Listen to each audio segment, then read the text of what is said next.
Everyone, today we are going to study about the aromaticity. ठीक है, aromaticity के बारे में वैसे तो सभी जानते हैं कि एरोमेटिसिटी होता क्या है। This is a type of conjugation जो कि मॉलिक्यूल के अंदर होती है। और अगर कोई भी रिएक्शन, ये हमने बहुत बार सुना हुआ है कि अगर हम कोई रिएक्शन करा रहे हैं तो वहाँ पे अगर कोई हमारे पास एरोमेटिक कंपाउंड है तो मोस्टली केसेस में हम जो वो एरोमेटिक कंपाउंड है उसकी बॉन्ड को ब्रेक नहीं करते हैं, ऐसा कह के कि उसके अंदर एरोमेटिसिटी प्रेजेंट है, वो कंपाउंड स्टेबल है, जिसकी वजह से वो अपनी बॉन्ड को ब्रेक नहीं करेगा और अपनी एरोमेटिसिटी, अपनी स्टेबिलिटी, अपनी एनर्जी को ज़्यादा नहीं करेगा। ठीक है, अपनी स्टेबिलिटी को कम नहीं करेगा और एनर्जी को ज़्यादा नहीं करेगा। ठीक है, बट एक्चुअली में एरोमेटिसिटी होती क्या है, उस चीज़ के बारे में आज हम डिस्कस करने वाले हैं। इससे हर साल नेट और गेट में आपका 1-2 क्वेश्चन तो मिल ही जाता है। अगर हम वैसे मान के चले 2 मार्क्स में मिल रहा है आपका, तो 1-2 क्वेश्चन आपका आ ही जाता है। ठीक है, जैसे कि अगर मैं दिसंबर 2023 वाले एग्ज़ाम की बात करूँ तो उसमें एक क्वेश्चन था एरोमेटिसिटी से, जिसमें आपसे डायरेक्टली ये पूछ रखा था कि ये कंपाउंड आपका एरोमेटिक है, एंटी एरोमेटिक है या नॉन एरोमेटिक है। ठीक है, जब हम प्रीवियस ईयर क्वेश्चन करेंगे ना इस पूरे चैप्टर को कंप्लीट करने के बाद, आई थिंक इसकी 3-4 वीडियो आएंगी आपकी, क्योंकि या तो मैं इसी वीडियो में ही कंप्लीट करा दूंगी या फिर इसकी 2-3 वीडियो आ जाएंगी, जिसमें हम एक में एरोमेटिसिटी कवर कर लेंगे, फिर एंटी एरोमेटिक, फिर नॉन एरोमेटिक, या फिर इसके अलावा भी जो इंपॉर्टेंट कंपाउंड जो आपसे पूछे जाते हैं एग्जाम के अंदर उन्हें भी ऐसे डिस्कस कर लेंगे। और लास्ट में फिर एक वीडियो आएगी जिसमें आपके सारे प्रीवियस ईयर क्वेश्चन होंगे और उन क्वेश्चन को हम डिस्कस करेंगे। ठीक है, तो उन क्वेश्चन में मैं आपका वो वाला क्वेश्चन भी डाल दूँगी जो कि दिसंबर 2023 में पूछा गया था नेट के पेपर में। ठीक है, बाकी एरोमेटिसिटी से बहुत क्वेश्चन आते हैं। ठीक है, कुछ कंपाउंड से आते हैं, कुछ रिएक्शन से आते हैं। अगर आपने क्वेश्चन ना आके लेकिन जो रिएक्शंस हम कराते हैं, जैसे लाइक अगर आप ऑर्गेनिक रिएक्शंस करते हैं तो उसमें भी एरोमेटिसिटी एक इंपॉर्टेंट रोल प्ले करता है, क्योंकि हमें वहाँ से ये समझ में आता है कि कंपाउंड स्टेबल है तो वो अपनी बोन्स को ब्रेक नहीं करेगा। ठीक है, तो this is the main motive of this chapter. ठीक है, कि मैं आज ये चैप्टर आपको करा रही हूँ एरोमेटिसिटी। ठीक है, तो सबसे पहले है हमारे पास कंडीशन ऑफ फॉर एरोमेटिसिटी। क्या क्या कंडीशन है, कोई भी कंपाउंड एरोमेटिक है। एरोमेटिक से आप समझते क्या है, सबसे पहले तो वो चीज़ है, तो this is a property of organic compound. ठीक है, this is a property of organic compound. एक ऑर्गेनिक कंपाउंड की ये प्रॉपर्टी है which makes the system stable. ठीक है, जो क्या करता है, सिस्टम को स्टेबल बनाता है। ठीक है, makes the system stable, make the system stable. ठीक है, this is a property of aromatic compound which makes a system stable. तो दिस इज़ अ एरोमेटिसिटी। अब कंडीशन क्या है, अगर हमें कोई भी स्टेबल सिस्टम पता लगाना है कि वो एरोमेटिक है या नहीं है, what are the conditions for that. ठीक है, the first condition would be the planar. The molecule should be planar. जो आपका मॉलिक्यूल है वो प्लानर होना चाहिए। अभी हम डिस्कस करेंगे प्लानर क्या होती हैं, किस तरीके से होते हैं। ठीक है, second property should be complete conjugation. उसके अंदर कंप्लीट कॉन्जुगेशन होनी चाहिए, मतलब रिंग में होना चाहिए वो आपका जो भी एरोमेटिसिटी के लिए एक रिंग पॉसिबिलिटी होती है, उस रिंग के अंदर आपकी कंप्लीट कॉन्जुगेशन होनी चाहिए। ठीक है, कंप्लीट कॉन्जुगेशन होनी चाहिए। ठीक है, रिंग होनी चाहिए, कंप्लीट कॉन्जुगेशन होनी चाहिए, प्लानर होना चाहिए। अभी तक हमने ये पढ़ा। And the third one rule is 4n+2 pi rule, pi rule. ठीक है, ये है।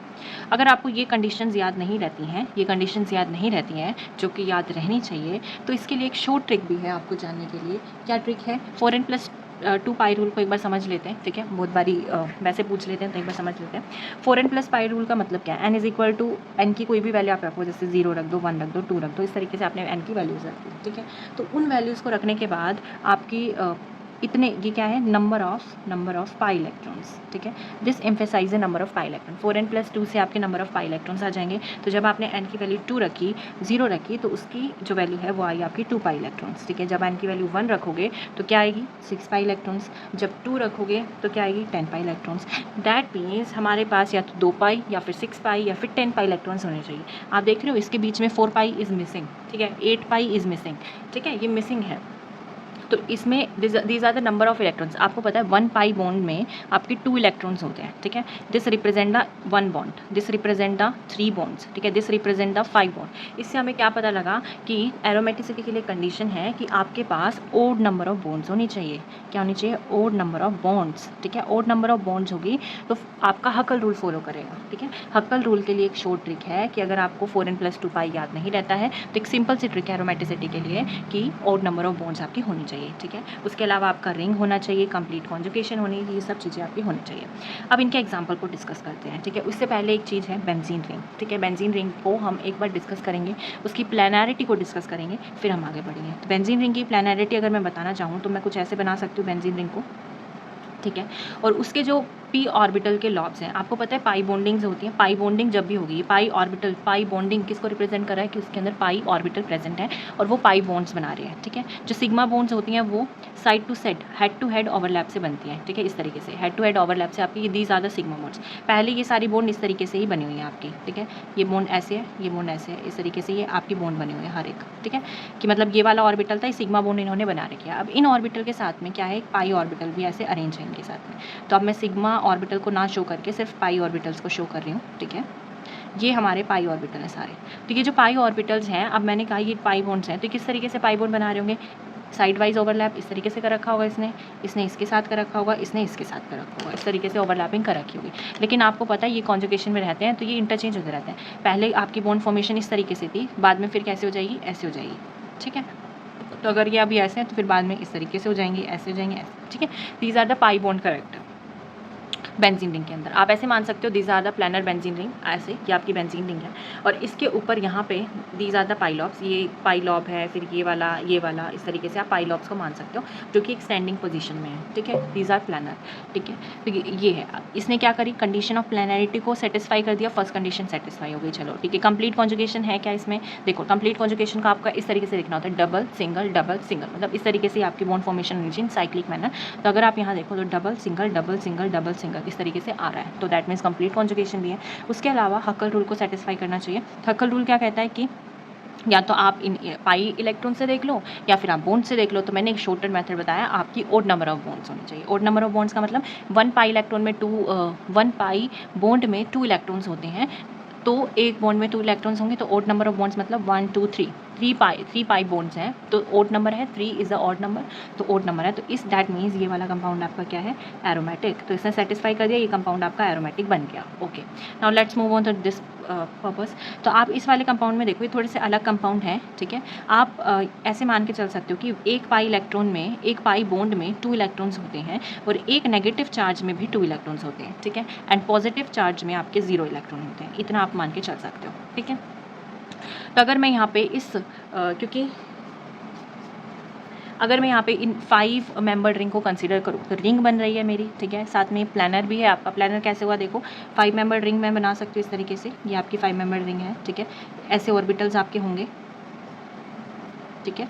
और इसमें नेगेटिव चार्ज आपका मतलब 2 इलेक्ट्रॉन्स इस वाली ऑर्बिट में प्रेजेंट है, साथ में कॉन्जुगेशन भी हो रही है आपकी। कैसे, ऐसे देखो, ये है आपकी 1 2 3 बॉन्ड्स हम मान के चल सकते हैं क्योंकि 2 इलेक्ट्रॉन तो इसमें भी है, 3 बॉन्ड्स है और नंबर ऑफ पाई इलेक्ट्रॉन्स। अगर आपको बॉन्ड से समझ में नहीं आ रहा है तो आप पाई इलेक्ट्रॉन को कंसीडर कर लो। देखो 1 2 3 4 5 6 electron is 6 pi electron is present, 6 pi electron present है तो हक्कल रूल को फॉलो कर रहा है। दैट मीन ये वाला कंपाउंड भी आपका एरोमेटिक है। उसके बाद आप ये देखो, इसमें 1 बॉन्ड है, दैट मीन्स 2 पाई इलेक्ट्रॉन्स हैं और प्लानर भी है ये, ठीक है। जिसकी वजह से अगर आप यहाँ देखो तो डबल सिंगल, फिर इस मान सकते हो आप डबल फिर सिंगल, ठीक है।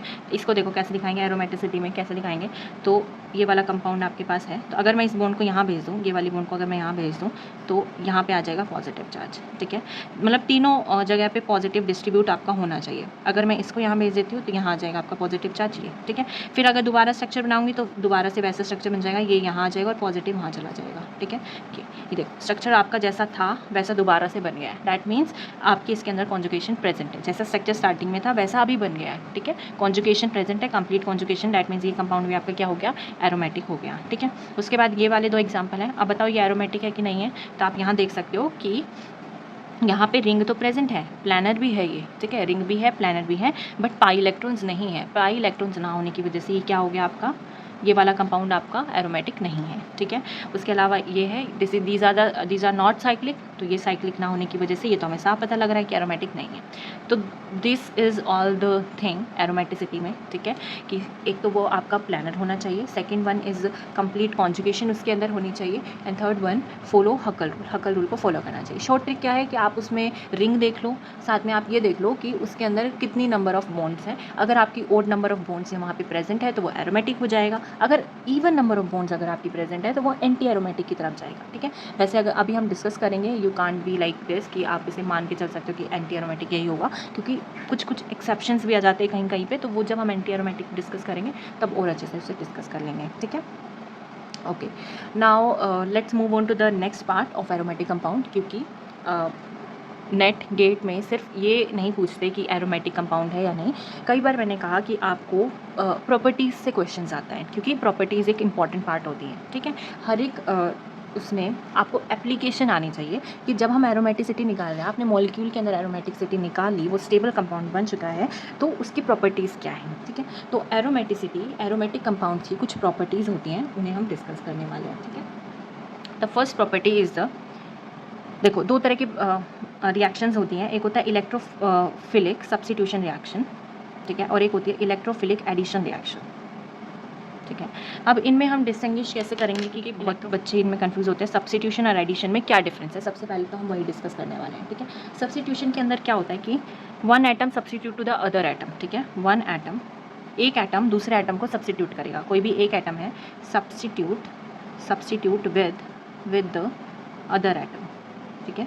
एक एटम दूसरे एटम को क्या करेगा, सब्स्टिट्यूट करेगा, ठीक है, with the other atom. These are the substitution reaction. Addition reaction क्या है, सब्स्टिट्यूशन नहीं होगा, आपके सारे एटम वहीं रहेंगे, बस वहाँ पे एक और एटम आपका आ जाएगा, ठीक है। मान लो कि अगर आपके मॉलिक्यूल में 15 एटम आपके प्रेजेंट थे, तो जब एडिशन रिएक्शन होगी तो वहाँ पे एक एटम और आ जाएगा, 16 एटम प्रोडक्ट में हो जाएंगे, ठीक है। अब देखते हैं हम कि एरोमेटिक कंपाउंड कौन सी रिएक्शन करते हैं, इलेक्ट्रोफिलिक सब्स्टिट्यूशन रिएक्शन करते हैं या फिर इलेक्ट्रोफिलिक एडिशन रिएक्शन करते हैं, ठीक है। हम अपनी वजह से देख लेते हैं क्या क्या रिएक्शंस वो करते हैं, ठीक है। तो these are the aromatic compound, ठीक है। यहाँ पे इसके पास में H लगे हुए हैं इस तरीके से, ठीक है, ऐसे H है, ठीक है।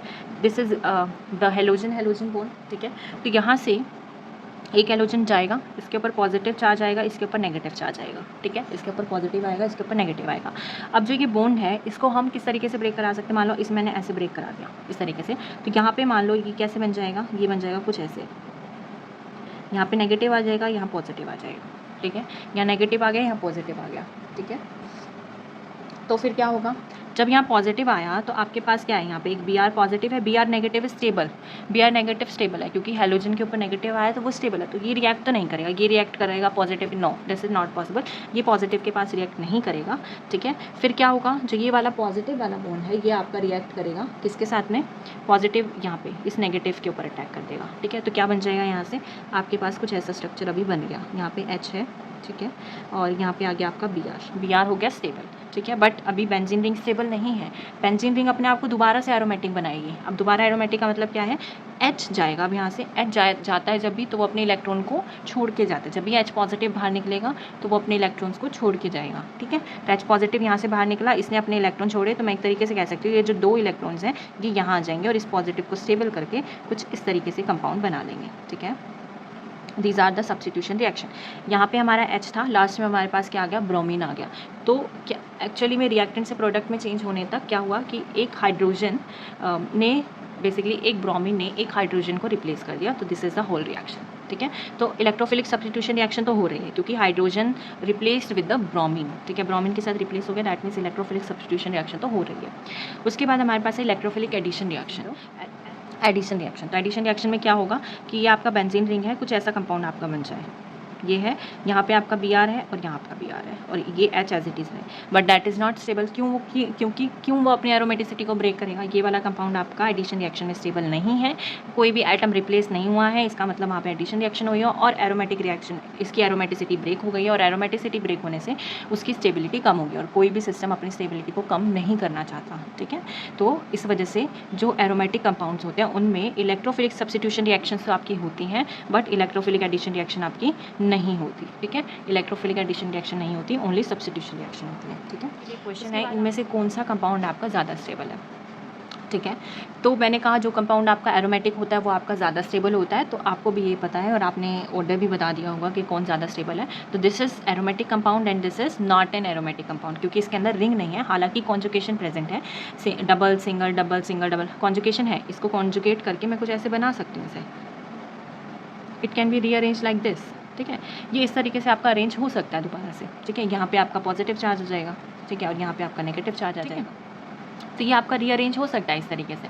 लेकिन यहाँ पे कोई भी बेसिकली एरोमेटिसिटी नहीं प्रेजेंट है क्योंकि रिंग सिस्टम नहीं है, तो सबसे ज़्यादा स्टेबल कौन है, ये वाला कंपाउंड आपका ज़्यादा स्टेबल होगा, ठीक है। उसके बाद कई बार क्वेश्चन आपके वैसे पूछ लेते हैं कि कौन कौन स्टेबल है। एक ट्रिक है फ्रोस्ट साइकिल, कई क्वेश्चन हमारे फ्रोस्ट साइकिल से भी निकलते हैं। साइकिल क्या कहते हैं कि आपके पास जो भी मॉलिक्यूल दे रखा है ना, उसका एज इट इज़ स्ट्रक्चर बना दो। Just we have 6 member ring, तो 6 मेंबर रिंग को आप ऐसे बना दो। 3 मेंबर रिंग है तो सॉरी 4 मेंबर रिंग है तो आप उसे ऐसे बना दो, ठीक है। तो उसने कहा कि ये आपके बीच में कोई भी एक सेंटर है, ठीक है, जिसके नीचे आपके बॉन्डिंग मॉलिक्यूलर ऑर्बिटल हैं और ऊपर आपके एंटी बॉन्डिंग मॉलिक्यूलर ऑर्बिटल हैं, ठीक है। और जितने भी इलेक्ट्रॉन्स हैं आप उन्हें फिल कर दो। अगर वो सारे इलेक्ट्रॉन आपके बॉन्डिंग मॉलिक्यूलर ऑर्बिटल्स में कंप्लीटली फिल हो रहे हैं, दैट मीन्स वो कंपाउंड आपका बहुत ज़्यादा स्टेबल है। लेकिन अगर आपके इलेक्ट्रॉन्स एंटी बॉन्डिंग में भी जा रहे हैं तो दैट मीन्स वो कंपाउंड आपका अनस्टेबल है, ठीक है। तो अब हम डिस्कस करते हैं, देखो एंटी बॉन्डिंग या नॉन बॉन्डिंग में जा रहे हैं तो, ठीक है। तो अब देखो यहाँ पे ये हमारे पास कंपाउंड है। हाउ मेनी इलेक्ट्रॉन्स भी है? 1 2 3 4 5 6, 6 इलेक्ट्रॉन्स हैं, तो भर दो इसे। 1 2 पहले एक ही लेवल पे भरेंगे, 3 4 एंड 5 6 ऐसे हो जाएंगे ना। पहले हम ऐसे इलेक्ट्रॉन्स भरेंगे दोनों लेवल्स में, फिर बाकी की वैकेंसीज हम फिल कर देंगे, ठीक है। तो अब हम देख रहे हैं 6 इलेक्ट्रॉन्स तो बॉन्डिंग मॉलिक्यूलर ऑर्बिटल में फिल्ड अप हो गए, जिसकी वजह से ये कंपाउंड आपका स्टेबल कंपाउंड है, ठीक है। लेकिन हमारे पास एक और कंपाउंड है, ये वाला। अब इसमें देखो 4 मेंबर रिंग है, इसमें 4 इलेक्ट्रॉन्स हैं, 4 पाई इलेक्ट्रॉन्स हैं, 1 2 3 4, है ना। तो 4 इलेक्ट्रॉन्स को करो 1 2 3 4 इस तरीके से। अब आप देख रहे हो कि वो या नॉन बॉन्डिंग में जा रहे हैं आपके, और ये आपका एंटी बॉन्डिंग है। तो नॉन बॉन्डिंग में अगर आपके इलेक्ट्रॉन या एंटी बॉन्डिंग में आपके इलेक्ट्रॉन जाएंगे तो वो कंपाउंड आपका क्या बन जाएगा? अनस्टेबल बन जाएगा। दैट मीन्स ये वाला कंपाउंड आपका कैसा कंपाउंड है? अनस्टेबल कंपाउंड है, ठीक है, क्योंकि ये कहाँ जा रहा है? आपके नॉन बॉन्डिंग में जा रहे हैं, ठीक है। तो आप इस तरीके से भी चेक कर सकते हो कौन स्टेबल है कौन अनस्टेबल है, ठीक है। एक आध बारी क्वेश्चन में काम आया है तो वो मैं आपको करा दूँगी। उसके बाद एरोमेटिक कंपाउंड की एक इंपॉर्टेंट प्रॉपर्टीज़ होती हैं, डायमैग्नेटिक रिंग करंट। ये जो डायमैग्नेटिक रिंग करंट है ये आपके काम आएगा इन स्पेक्ट्रोस्कोपी, ठीक है। स्पेक्ट्रोस्कोपी में हम जब प्रोटॉन एनएमआर के लिए फाइंड आउट करते हैं कि कौन सा प्रोटॉन आपका शील्डेड प्रोटॉन है, ये कौन सा प्रोटॉन आपका डीशील्डेड प्रोटॉन है, तो उसके लिए काम आता है। अब मैं शील्डेड और डीशील्डेड को तो पूरा डिस्क्राइब करके अभी नहीं बता सकती हूँ, क्योंकि that makes a very different topics. But मैं एक शॉर्ट में आपको बता सकती हूँ कि जो शील्डेड प्रोटॉन्स होते हैं ना, शील्डेड प्रोटॉन्स, ठीक है, शील्डेड प्रोटॉन्स होते हैं, उनके पास में हाई इलेक्ट्रॉन डेंसिटी होती है, मतलब उनके पास में हाई इलेक्ट्रॉन डेंसिटी नहीं होती है, या कोई इलेक्ट्रोनेगेटिव ग्रुप के साथ वो अटैच नहीं होते। तो अगर मैं कहूँ कि जैसे हम प्रोटॉन एनएमआर की बात कर रहे हैं, तो प्रोटॉन एनएमआर में जो सिग्नल आता है वो आपका कुछ इस तरीके से आता है कि यहाँ पे तो आपकी आती है शील्डिंग वैल्यू, मतलब ये आपका एक रेफरेंस स्टैंडर्ड होता है, जो एक रेफरेंस हम मान के चलते हैं कि यहाँ से हम कंपेयर करना चालू करेंगे एक कंपाउंड को। तो अगर आपकी वैल्यू इस रीजन में आती है तो वो शील्डेड वाला रीजन होता है, और अगर इस रीजन में आता है तो वो डीशील्डेड वाला रीजन होता है। और एक्चुअली में जो डेल की वैल्यू है वो इस साइड में इंक्रीज़ करती है, जैसे कि अब 1 2 3 4 5, ठीक है, इस तरीके से जा रहे हो आप। तो आपकी जो ये डेल है, this is del is the chemical shift. जो केमिकल शिफ्ट आप किसी भी सिग्नल को नोट डाउन कर रहे हो तो उनकी केमिकल शिफ्ट वैल्यू होती है। तो जब हम लेफ्ट साइड में जाते हैं तो उनकी जो केमिकल शिफ्ट वैल्यू होती है वो इंक्रीज़ करती है, ठीक है। तो अगर आपकी केमिकल शिफ्ट वैल्यू कम है तो वो होगा आपका शील्डेड प्रोटॉन, अगर आपका केमिकल शिफ्ट वैल्यू ज़्यादा है तो वो होगा आपका डीशील्डेड प्रोटॉन। ये एक शॉर्टर वे ऑफ थिंग्स है बताने का, ठीक है। एक्चुअली में तो इनके अंदर बहुत सारी चीज़ें होती हैं कि डीशील्डेड कब बनेगा और शील्डेड कब बनेगा वो प्रोटॉन, ठीक है। बट अभी थोड़ा शॉर्ट में हम जान रहे हैं तो शॉर्ट में हम समझ लेते हैं, ठीक है। हमारे पास है डायमैग्नेटिक रिंग करंट, ठीक है। तो एग्जांपल के लिए समझते हैं कि जैसे हमने बेंजीन रिंग बनाई, बेंजीन रिंग में ये इस तरीके से रिंग करंट कैसे होएगा? रिंग करंट देखो, ये हाइड्रोजन आपके, ठीक है।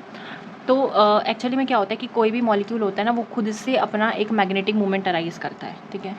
एक्चुअली में हम बाहर से भी कोई मैग्नेटिक मूवमेंट अप्लाई करेंगे, जब भी हम उसके ऊपर बाहर से कोई बी नॉट अप्लाई करें, कोई बाहर से हम मैग्नेटिक मूवमेंट अप्लाई करें, तो वो उसके रिवर्स में, उसके अपोजिट में एक मैग्नेटिक मूवमेंट को अप्लाई करेगा, ठीक है, जिसे हम कहते हैं बी इंड्यूस्ड, जो कि हम 12th क्लास में फिजिक्स में भी पढ़ के आए हैं कि इंड्यूस्ड मैग्नेटिक फील्ड होती है हमारे पास, ठीक है। जब हम मैग्नेटिक फील्ड अप्लाई करते हैं तो इंड्यूस्ड मैग्नेटिक फील्ड वहाँ पे से आती है। तो वैसे ही सेम वे में जब आपने एक मैग्नेटिक फील्ड अप्लाई करी किसी भी कंपाउंड के ऊपर, उसने अपनी इन रिवर्स ऑफ दैट अपना रिएक्शन शो करा और उसने अपनी अप्लाइड मैग्नेटिक मतलब इंड्यूस्ड मैग्नेटिक फील्ड अप्लाई करी, जो कि इस वे में थी, ठीक है। इस तरीके से, मतलब कि ये ऐसे अंदर जा रही है यहाँ से, और यहाँ से इस तरीके से बाहर आ रही है, और यहाँ से ऐसे, ठीक है। इस वे में अप्लाई करी उन्होंने। तो जब ये अप्लाई करी तो उससे हमें क्या पता लगा कि जो प्रोटॉन बेसिकली यहाँ पे आपकी सारी इंड्यूस मैग्नेटिक फील्ड आ रही है, तो ये वाले तो बी इंड्यूस्ड हो गया यहाँ से, इस तरीके से देखो, बी नॉट ये है और बी इंड्यूस्ड ये है यहाँ पे, इस वाले में बी इंड्यूस्ड ये है, इस वाली पोजीशन पे ये इंड्यूस्ड है, ठीक है। और जब हम ऐसे जा रहे हैं तो इंड्यूस्ड क्या है? ऐसे, मतलब बी नॉट भी आपका ऐसे और बी इंड्यूस्ड भी आपका ऐसे है इस वाली पोजीशन पे। यहाँ पे भी सेम है कि आपका बी इंड्यूस्ड भी ऐसे है और बी नॉट भी ऐसे है, ठीक है। लेकिन इस वाली पोजीशन पे देखें तो आपका बी इंड्यूस्ड इस तरीके से है, ठीक है। और यहाँ पे देखें तो बी इंड्यूस्ड इस तरीके से है, ठीक है। और बी नॉट आपका कैसे है, अपोजिट डायरेक्शन में, जिसकी वजह से जो आपके ये वाले प्रोटॉन होते हैं, ये वाले जो प्रोटॉन होते हैं आपके, ये कैसे प्रोटॉन होते हैं आपके, आउटर प्रोटॉन तो आपके डीशील्डेड है और इनर प्रोटॉन आपके शील्डेड है, ठीक है। तो ये कुछ वे है। तो इसमें दो तरह के प्रोटॉन हो जाएंगे, एक कुछ प्रोटॉन्स की वैल्यू हाई आएगी और कुछ प्रोटॉन्स की वैल्यू कम आएगी, ठीक है। इस तरीके से देखना है। एक और एग्जांपल है जो कि मोस्ट पॉपुलर एग्जांपल है, आउटर प्रोटॉन थे, इनकी वैल्यू तो समवन अराउंड आपकी 9 ppm के अराउंड आ रही थी, ठीक है। आपकी वैल्यू 9 ppm, क्योंकि शील्डेड है ना, इनका मैग्नेटिक करंट इस तरीके से होता है। ये हम जब ऑर्गेनिक स्पेक्ट्रो करेंगे ना, जब पढ़ लेंगे, तो इनकी वैल्यू आ रही थी 9 ppm के अराउंड। और जो ये वाले प्रोटॉन थे जो अंदर की साइड में थे, ये शील्डेड रीजन में थे और इनकी वैल्यू जा रही थी आपकी -4 ppm। तो इससे हमें पता लगता है कि अगर कोई भी कंपाउंड आपका एरोमेटिक होगा तो वहाँ पे कॉन्जुगेशन की वजह से दो तरह के प्रोटॉन प्रेजेंट होंगे। एक तो होगा आपका शील्डेड रीजन में और एक होगा आपका डीशील्डेड रीजन में, ठीक है। जहाँ पे बी इंड्यूस्ड बी नोट को रिपेल करेगी वहाँ पे आपके शील्डेड प्रोटॉन्स आएंगे, और जहाँ पे बी इंड्यूस्ड बी नोट की डायरेक्शन में होगी वहाँ पे आपके डीशील्डेड प्रोटॉन्स आएंगे। इनसे हमने ये डिस्कस कर लिया, ठीक है। रेजोनेंस एनर्जी क्या होती है? Resonance energy is the energy, basically हमें पता है अगर कोई भी कंपाउंड कॉन्जुगेशन कर रहा है तो उसकी एनर्जी कम होती है, ठीक है। जितनी ज़्यादा कॉन्जुगेशन वहाँ पे प्रेजेंट होगी उतनी कम उसकी या फिर मैं कहूँ कि कम उसकी एनर्जी होगी, ऐसा में होता है, कम उसकी एनर्जी होगी। तो रेजोनेंस एनर्जी क्या होती है? This is the energy of the resonance और this is the energy of the conjugation, ठीक है। तो जितनी ज़्यादा आपकी कॉन्जुगेशन हो रही है उतनी ज़्यादा रेजोनेंस एनर्जी हम मान के चलेंगे, कितनी ज़्यादा उसकी रेजोनेंस। एक होता है एनर्जी और एक होता है रेजोनेंस एनर्जी। एनर्जी तो सिंपल वे में है कि अगर आप कॉन्जुगेशन आपकी इंक्रीज़ करिए तो जो नॉर्मल एनर्जी होती है वो उसकी कम होगी, ठीक है, कम होगी, जिसकी वजह से वो स्टेबल होगा। एक होता है कि रेजोनेंस एनर्जी, की जब कंपाउंड कॉन्जुगेशन करेगा तो वहाँ पे कितनी वो कॉन्जुगेशन कर रहा है उस चीज़ को रिप्रेजेंट करने के लिए रेजोनेंस एनर्जी का कॉन्सेप्ट है। तो जितनी ज़्यादा आपकी रेजोनेंस एनर्जी होती है उतनी ज़्यादा आपकी कॉन्जुगेशन होती है। तो यहाँ से मैं ऐसे कह सकती हूँ कि resonance energy is directly proportional to stability, कि जितनी ज़्यादा रेजोनेंस एनर्जी है, जितनी ज़्यादा कॉन्जुगेशन है, उतनी ज़्यादा आपकी स्टेबिलिटी है और उतनी ही ज़्यादा आपकी एरोमेटिसिटी है, ठीक है। यहाँ से मैं ये सब चीज़ कह सकती हूँ, ठीक है। तो अब आपके पास एक क्वेश्चन है, रेजोनेंस एनर्जी आपकी ज़्यादा होगी इन सब में से। तो आप देखो ये तो बेंजीन रिंग है, बेंजीन रिंग में तो सबसे ज़्यादा स्ट्रॉन्ग कॉन्जुगेशन होता है, ठीक है। उसके बाद ये नाइट्रोजन है और ये पिरिडीन है बेसिकली। पिरिडीन में जो नाइट्रोजन के इलेक्ट्रॉन्स होते हैं वो रेजोनेंस में पार्ट नहीं लेते हैं या फिर कॉन्जुगेशन में पार्ट नहीं लेते हैं, जिसकी वजह से इसमें जस्ट लाइक बेंजीन ही कॉन्जुगेशन है, ठीक है। नाइट्रोजन अपने इलेक्ट्रॉन्स नहीं डाल रहा है रिंग के अंदर। उसके बाद इन तीनों का ऑर्डर देखो तो सल्फर है, नाइट्रोजन, ऑक्सीजन, ठीक है। इन तीनों में देखो तो किसकी इलेक्ट्रोनेगेटिविटी सबसे ज़्यादा है? इनमें सबसे ज़्यादा इलेक्ट्रोनेगेटिविटी होती है ऑक्सीजन की, फिर नाइट्रोजन की, फिर सल्फर की। क्योंकि ऐसा मैंने क्यों बोला? क्योंकि यहाँ पे जो ये ऑक्सीजन है, नाइट्रोजन है, सल्फर है, ये सब रिंग में अपने इलेक्ट्रॉन्स को डाल रहे हैं और रिंग्स में इलेक्ट्रॉन जाएंगे जब भी आपकी कॉन्जुगेशन ज़्यादा होगी। तो जितने ज़्यादा इलेक्ट्रॉन रिंग में जा रहे हैं उतनी ज़्यादा कॉन्जुगेशन ज़्यादा। तो इनकी इलेक्ट्रोनेगेटिविटी में ऑक्सीजन की इलेक्ट्रोनेगेटिविटी सबसे ज़्यादा है, तो अपनी ऑक्सीजन अपने इलेक्ट्रॉन को बहुत ही कम देगा रिंग के अंदर, जिसकी वजह से उसकी कॉन्जुगेशन सबसे ज़्यादा कम होगी। फिर कौन आएगा? सल्फर और नाइट्रोजन में से कौन कम देगा? नाइट्रोजन इलेक्ट्रॉन कम देगा, नाइट्रोजन कम देगा तो इस वजह से उसकी कॉन्जुगेशन और डिक्रीज़ हो जाएगी। फिर सल्फर तो ऑब्वियसली देगा, इन सबसे ज़्यादा स्ट्रॉन्ग है। तो इसका जो रेजोनेंस एनर्जी का ऑर्डर है वो ये आएगा, ठीक है, इस तरीके से। This is the order of resonance energy. अगर मैं यहाँ पे रेजोनेंस एनर्जी की वैल्यूज़ की बात करूँ, जो नॉर्मल वैल्यूज़ होती हैं आपकी बुक में जो मेंशन है वो ये है कि जैसे बेंजीन के अंदर आपकी होती है 36, ये जो एनर्जी है वो आपकी किलो केल्विन पर मोल के अंदर है, ठीक है। 36 किलो केल्विन पर मोल, इसकी होती है 32, इसकी होती है आपकी 29, इसकी होती है 21, ठीक है, एंड इसकी होती है 60। तो आप ये देख रहे हो कि अगर हमें वैल्यूज़ भी नहीं पता लेकिन फिर भी हम रेजोनेंस एनर्जी को थ्योरेटिकल कॉन्सेप्ट से हम वैल्यूज़ निकाल सकते, वैल्यूज़ नहीं निकाल सकते बट एग्जैक्टली हम ये जान सकते हैं कि किसकी वैल्यू ज़्यादा आएगी और किसकी वैल्यू कम आएगी, ठीक है। तो जितनी ज़्यादा रेजोनेंस एनर्जी होती है उतनी ज़्यादा एरोमेटिसिटी आती है और उतनी ज़्यादा आपकी, दैट्स ऑल अबाउट एरोमेटिसिटी, ठीक है। इसके बाद अब हम एंटी एरोमेटिसिटी को डिस्कस करेंगे, एंटी एरोमेटिक कंपाउंड को डिस्कस करेंगे, फिर हम करेंगे non aromatic and quasi aromatic, फिर आपका चैप्टर खत्म हो जाएगा। उसके बाद हम आएंगे प्रीवियस ईयर क्वेश्चंस पे, ठीक है। फिर हम प्रीवियस ईयर क्वेश्चंस को लाइन बाय लाइन डिस्कस करेंगे, जो आपके नेट के पेपर हैं, जो आपके गेट के पेपर है एरोमेटिसिटी के, बेसिकली वो हम डिस्कस करेंगे, ठीक है, वन बाय वन। तो that's all about the video. और टेल मी कि आपको ये वीडियो कैसी लगी और कुछ सजेशन हो मुझे तो वो आप मुझे बता देना ताकि मैं उसके ऊपर काम कर सकूँ, या फिर कुछ एक्स्ट्रा चीज़ें आप चाहते हो कि मैं वीडियोज़ में इंक्लूड करूँ तो वो भी आप लोग मुझे बता देना। And that's all for today. Thank you and bye bye and take care and नमस्ते। जय हिंद।